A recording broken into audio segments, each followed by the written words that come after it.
स्वागत है इस एक्सप्लेनर में, जहां हम मार्केट साइकिल्स यानी शेयर बाजार के अलग अलग मौसमों को डिकोड करने वाले हैं। अक्सर जब बाजार में उथल-पुथल होती है तो लोग घबरा जाते हैं, लेकिन अगर हम इन प्राकृतिक मौसमों को अच्छे से समझ लें तो हम बिना पैनिक किए पूरे आत्मविश्वास के साथ बाजार के उतार चढ़ाव का सामना कर सकते हैं। तो चलिए सीधा शुरू करते हैं।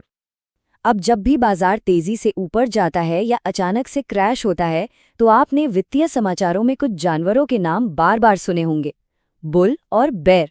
पर कभी सोचा है कि फाइनेंशियल मार्केट्स का नाम इन जानवरों पर ही क्यों रखा गया है? आखिर इसके पीछे कहानी क्या है? इसका जवाब असल में इनके हमला करने के तरीके में छिपा है।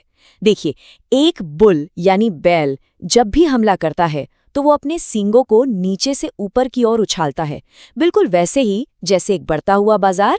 और दूसरी तरफ एक भालू यानी बेर अपने पंजों से ऊपर से नीचे की ओर वार करता है, जो कि गिरती हुई कीमतों को बड़ी ही खूबसूरती से दर्शाता है ना दिलचस्प? तो आइए सबसे पहले बाजार के उस सुनहरे मौसम की बात करते हैं जिसे हम anatomy of a bull market कहते हैं। बाजार का ये वो फेज है जहाँ चारों तरफ भयंकर आशावाद होता है। इस दौरान हमारे मुख्य इंडेक्स जैसे निफ्टी 50 और सेंसेक्स लगातार नई ऊंचाइयां छू रहे होते हैं। इकोनॉमी मजबूत होती है, जीडीपी बढ़ रही होती है और इन्फोसिस जैसी बड़ी कंपनियों की कॉर्पोरेट कमाई में भी जबरदस्त उछाल देखने को मिलता है। हर तरफ बस एक ही बात होती है, इन्वेस्टिंग। अब इस बुलरन का सबसे बड़ा फायदा ये है कि इसमें जमकर संपत्ति बनती है। ज़ोमैटो या पेटीएम जैसी कंपनियों के लिए आईपीओ के जरिए फंड जुटाना चुटकियों का खेल हो जाता है। लेकिन यहीं पर सबसे बड़ा खतरा भी छुपा है। लगातार प्रॉफिट देखकर लोग इतने ओवर कॉन्फिडेंट हो जाते हैं कि बिना रिसर्च के ही स्पेक्युलेटिव बाइंग यानी सट्टेबाजी शुरू कर देते हैं, और यहीं से एसेट बबल्स बनने लगते हैं जो आगे चलकर काफी खतरनाक साबित हो सकते हैं। और जब ये बुल मार्केट थकता है तो एंट्री होती है बाजार के सर्दियों के मौसम की। चलिए समझते हैं anatomy of a bear market को।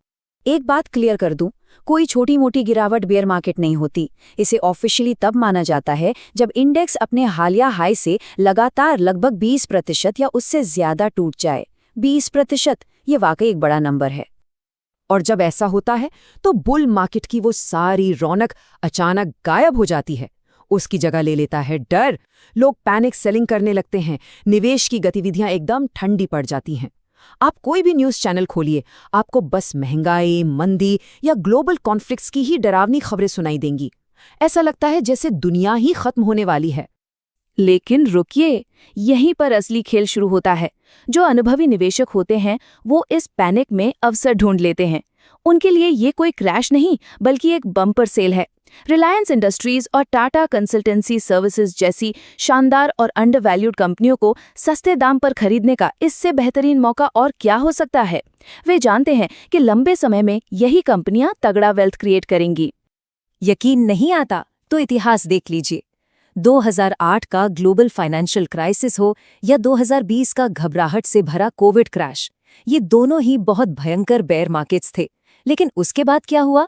2020 के अंत तक आते आते बाजार ने एक ऐसी जबरदस्त बुल रैली दिखाई जिसने ढेरों लोगों की किस्मत बदल दी। बाजार हमेशा बाउंस बैक करता है। चलिए अब चीजों को थोड़ा और स्पष्ट करने के लिए बुल और बेयर मार्केट का सीधा आमना सामना करवाते हैं। इस टेबल को देखिए, इसमें बाजार के हर एक पहलू का अंतर साफ नजर आ रहा है।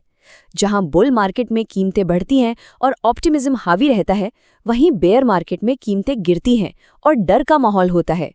बुल फेज में अर्थव्यवस्था मजबूत होती है और आईपीओ की झड़ी लग जाती है, जबकि बेयर फेज में अर्थव्यवस्था सुस्त पड़ जाती है और बाजार में सिर्फ और सिर्फ बिकवाली दिखाई देती है। अब ये तो हो गए डेटा और फैक्ट्स, लेकिन इन साइकिल्स के पीछे का मनोविज्ञान यानी साइकोलॉजी समझना भी उतना ही जरूरी है, क्योंकि असली खेल तो हमारे दिमाग का है।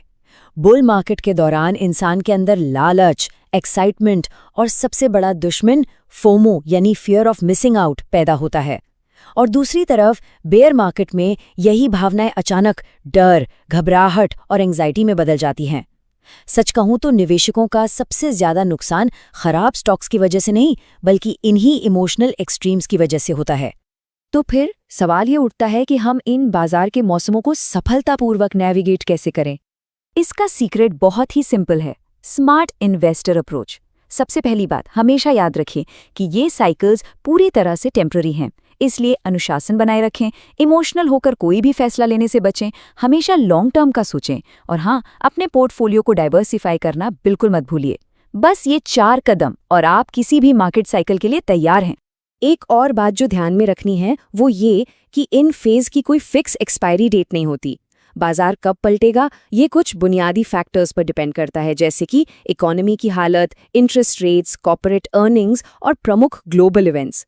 इसलिए मार्केट को टाइम करने के बजाय इन चीज़ों पर नज़र रखना ज़्यादा स्मार्ट चॉइस है। और इन सब के बीच एक बहुत बड़ी राहत की बात यह है कि हमारे पास सेबी जैसी मजबूत नियामक संस्था है। चाहे बाजार में कितना भी उतार चढ़ाव क्यों ना हो, सेबी लगातार मॉनिटरिंग करती रहती है। उनका काम ही यही है कि वो मैनिपुलेशन को रोकें, ट्रांसपेरेंसी बनाए रखें और सुनिश्चित करें कि निवेशकों के साथ कुछ भी गलत ना हो। तो इस पूरे एक्सप्लेनर का निचोड़ क्या है? एक बहुत ही शानदार बात कही गई है। बुल मार्केट ये टेस्ट करता है कि आपके अंदर अनुशासित रहने का कितना धैर्य है, जबकि बेयर मार्केट आपके उस साहस की परीक्षा लेता है कि आप मुश्किल वक्त में भी इन्वेस्टेड रह सकते हैं या नहीं। मार्केट तो अपने मौसम बदलेगा ही, लेकिन क्या आप बाजार के अगले मौसम का डटकर सामना करने के लिए सच में तैयार हैं?